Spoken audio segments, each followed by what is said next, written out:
Yeah, Jack, congratulations.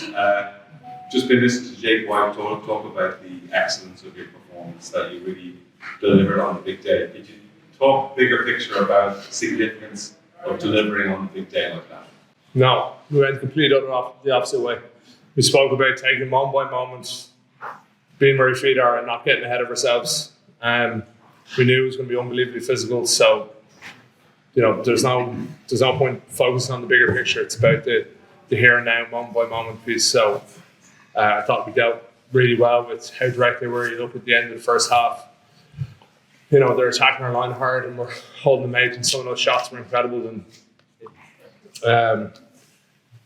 just delighted for the lads to have performed. That's what we spoke about during the week. We didn't want to be outcome focused. We wanted to be performance focused, and I think we did that in spades today. So, for 80 odd minutes, I think the lads showed up really well and were incredibly physical, and that's what we asked to be sure, and I think we did that.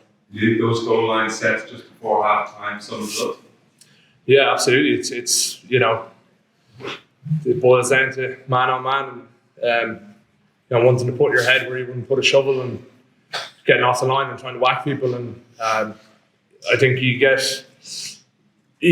can lose focus a little bit and think about rugby, about all the different parts of it, but ultimately it's a physical game. And what we teed ourselves up for all week was the physicality of it and winning that battle. And I think we did that throughout.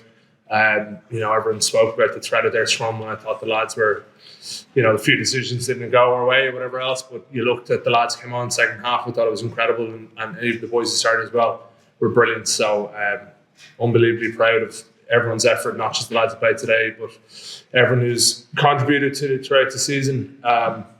We wouldn't be here today if it wasn't for every single player that's played, and even the lads who haven't played, their contribution to training and prepping us to be prepping us to perform today. We wouldn't have got the win without them, so credit to everyone. Leo, it's probably been a long 4 seasons waiting to get your hands on a trophy again. Just how do you feel getting to enjoy those celebrations? Listen, it's great for everybody. Like, as in supporters, is the big thing, I think.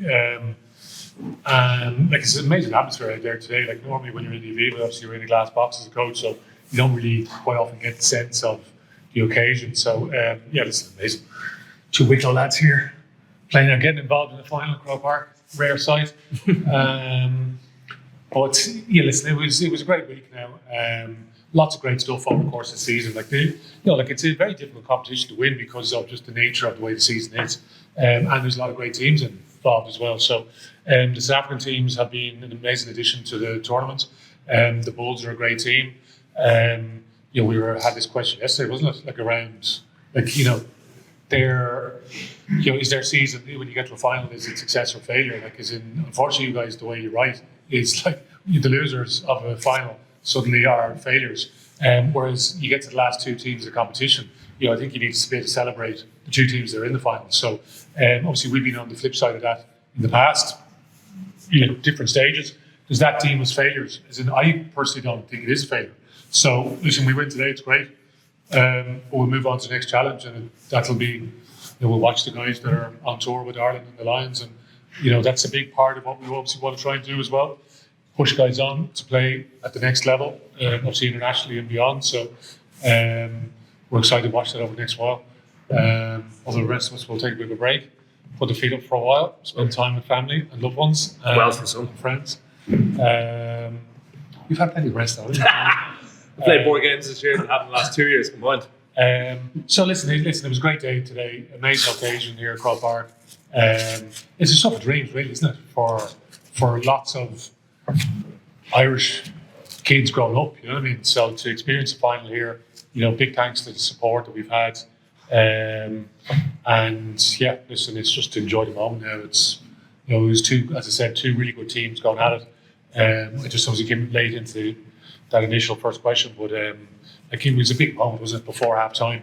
And it wasn't like it was one moment, it was probably about a 10-minute period where the players managed to repel Bulls back over lots of different sequences of play. So which was, there was a scrum, there was a tap penalty, there was a couple of line-out drives, so to be able to repel them back during that 10 minutes, that was a big statement in the overall context of the game. So we obviously kept us 19 points in front at half time. So listen, the lads were great. I thought they had a great mindset.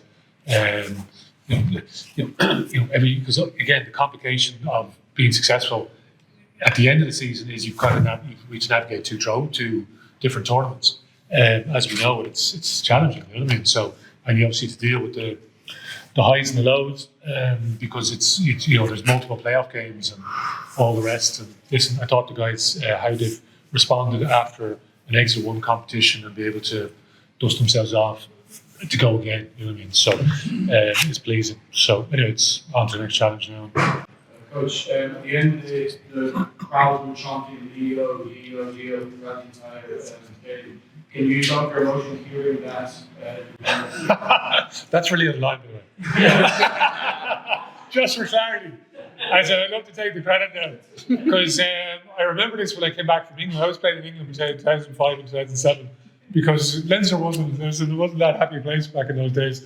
But I remember playing the RDS 2007, and we were like, we were defending line, and I could hear the crowd go, Leo. And I said, this crowd don't believe me. The corner of my eye, I could see the lion doing the dance. I was like, okay. So I'm pretty sure it's not for me. But Leo the Lion did a great job. I'll take it if you do take it once for it, yeah. And then Jack, obviously, Coach alluded to it. An historic game, an iconic game to play against. What's it like to lift the trophy in Cork? Yeah, incredibly special. Not something you could ever dream of when you were growing up, or even the last few years, because obviously it's been a long time since we played here as a club.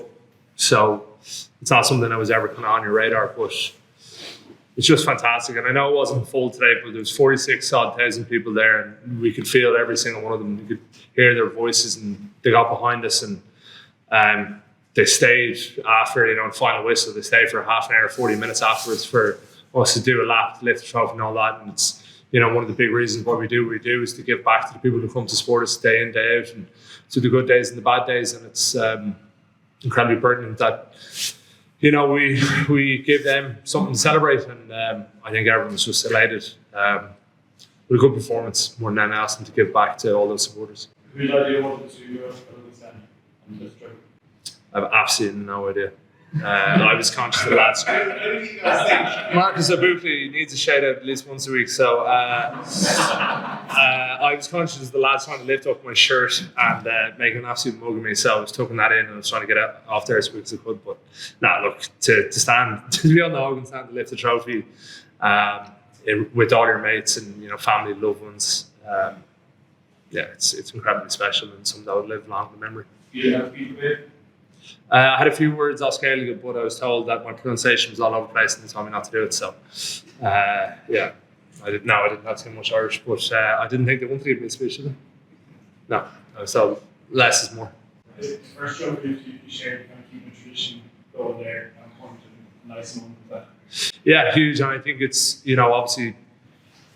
I would have loved to have Ross and Limo and Robbo up there as well, but I think 3 people to lift the trophy is enough. But I think it's Cullen was a fantastic captain. I'm only here today because he unfortunately has been injured, and he's led the team unbelievably well throughout the season. And for me and him, we obviously compete for position, but get on unbelievably well. And I wanted to make sure that we paid due respect for everything he's done for the year that he's been skipper, because he's been brilliant, and he's taken in a stride. And obviously for Keane, who is probably Leinster's greatest ever servant, for everything he's done, and he would hate that. And I said it to him before we went up there. I was like, I want you to do this. I know you're going to say no, but please come up and lift the trophy, because it's only fitting that someone like that who's given their all and has done incredibly well over the years gets his final moment with the trophy. And I'm glad he said yes, because I really thought he was going to fight me on it, because he's not one for the limelight. He doesn't want the attention on like that. So I'm delighted he came up with Cullen and myself and lifted the trophy, because it's the least he deserves.